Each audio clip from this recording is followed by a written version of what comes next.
Everyone, જય શ્રી કૃષ્ણ, જય માતાજી. સ્વાગત છે તમારું આજના નવા વ્લોગમાં. ને વાગી ગયા છે સાંજના 6:15. તો ચાલો, હું આવી ગઈ હતી 5:45 વાગે ઘરે આવતા જ રસોઈ બનાવવાની તૈયારી ફટાફટ મેં કરી લીધી છે. તો શું બનાવું છું એ તમને બતાવું. તો જો ઘરે આવતા જ મેં બટેટા બાફી લીધા હતા, સાથે ટામેટાની ક્યુરી પણ કરી લીધી છે. અહીંયા ડીપ ફ્રીજમાંથી મેં મસાલો કાઢી લીધો છે, જે અમારો સિક્રેટ મસાલો છે એ. સાથે લસણ લઈ લીધી છે ને અહીંયા રાઈ, હળદર, હિંગ, મીઠું બધું લઈ લીધું છે. તો હું અત્યારે બનાવું છું બટેટાનું ગ્રેવીવાળું શાક. તો ચાલો તમને બતાવો. તેલ ગરમ થઈ ગયું છે, તો હવે એમાં નાખી લઈશું હિંગ અને સાથે નાખી લઈએ આપણે રાઈ. થોડી રાઈ નાખી લઈશું.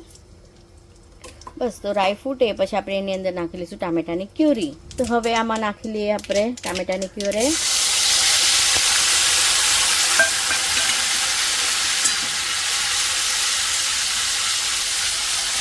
તો ચાલો ફ્રેન્ડ્સ, અહીંયા ટામેટા જો મસ્ત શેકાઈ ગયા છે તેલમાં, અને એમાં નાખી લઈશું આપણે હળદર. થોડી હળદર નાખી લઈશું અને સાથે નાખી દઈએ હવે આપણે આ મસાલો, લસણનો મસાલો નાખી દઈએ.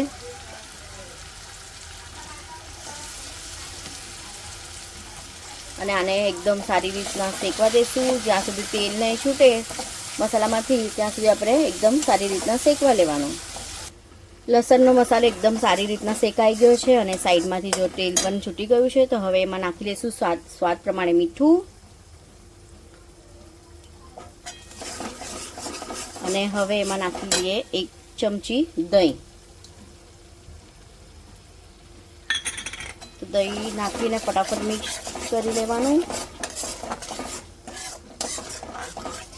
અને હવે આપણે એમાં નાખી લઈએ જે આ બટેટા મેં અડધા બટેટા મેં ક્રશ કર્યા છે ને અડધાને પીસીસ કર્યા છે. તો બે બટેટાને આવી રીતના મસાલાની અંદર આપણે નાખી દઈશું.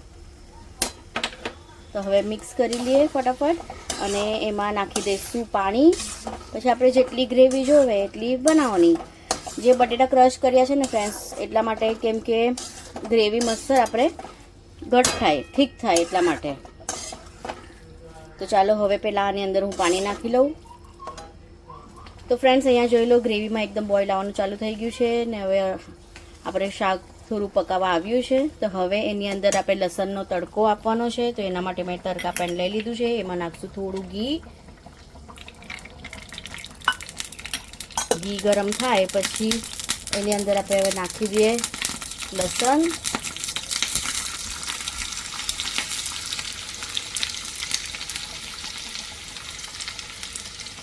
બસ, તો લસણનો કલર ચેન્જ થાય, ગોલ્ડન બ્રાઉન થાય ત્યાં સુધી લસણને થોડું ગરમ કરી લઈએ. તો લસણ જોઈ લો ફ્રેન્ડ્સ, અહીંયા ગોલ્ડન બ્રાઉન થવાનું ચાલુ થઈ ગયું છે. તો હવે ગેસ કરી લઈશું બંધ અને એની અંદર આપણે નાખી લઈશું કોથમીરી. તો કોથમીરીને પણ સારી રીતના ફ્રાય કરી લેવાનું. અને હવે એની અંદર થોડું નાખશું મેગી મસાલા, એકદમ થોડું. તો બસ, હવે આ તડકા પેનને નાખી લે ગ્રેવીની અંદર.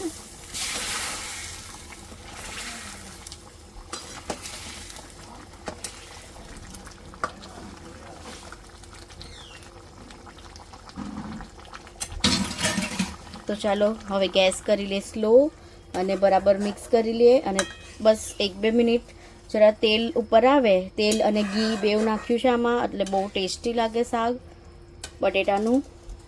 ઓલરેડી તેલ તો ઉપર આવવાનું ચાલુ થઈ ગયું છે. બસ 1-2 મિનિટ રાખશું સ્લો ગેસ પર ને પછી ગેસ કરી લઈશું બંધ. તો ચાલો ફ્રેન્ડ્સ, અહીંયા જો મસ્ત ગ્રેવી બનીને રેડી છે અને ગ્રેવી એકદમ મસ્ત થીક પણ થઈ ગઈ છે. તો હવે આપણે ગેસ કરી લઈએ બંધ, કેમ કે ઓઇલ પણ મસ્ત છૂટી ગયું છે.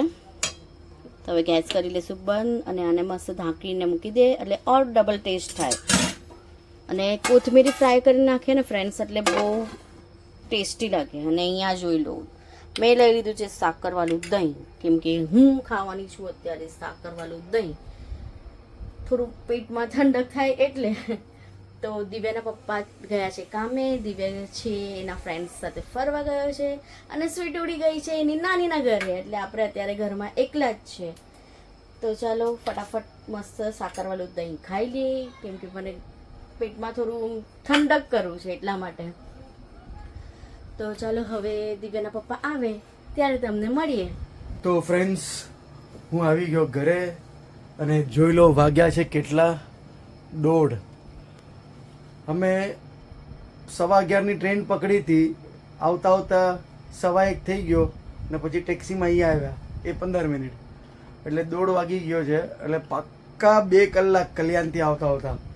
તો જોઈ લો, મેડમ તો એકદમ ભરનિંદરમાં સૂતેલી છે, કેમ કે મેડમનો મને ફોન આવ્યો હતો કે વ્લોગ સ્ટાર્ટ કર્યો છે, બસ તમારી જ રાહ જોઈએ છે એન્ડિંગ માટે. તો આ રહી મેડમ એકદમ ભરનિંદરમાં સૂતેલી છે. મારે ડિસ્ટર્બ નથી કરવું કેમ કે એમની થોડી તબિયત બી નરમ ગરમ છે. અને જોઈ લો સુટુડી મેડમ બી અહીંયા છે કે હું તરત આવ્યો એટલું ઉઠી ગઈ.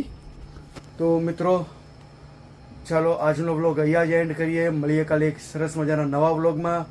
ત્યાર સુધી જય શ્રી કૃષ્ણ, જય માતાજી અને શુભ રાત્રિ.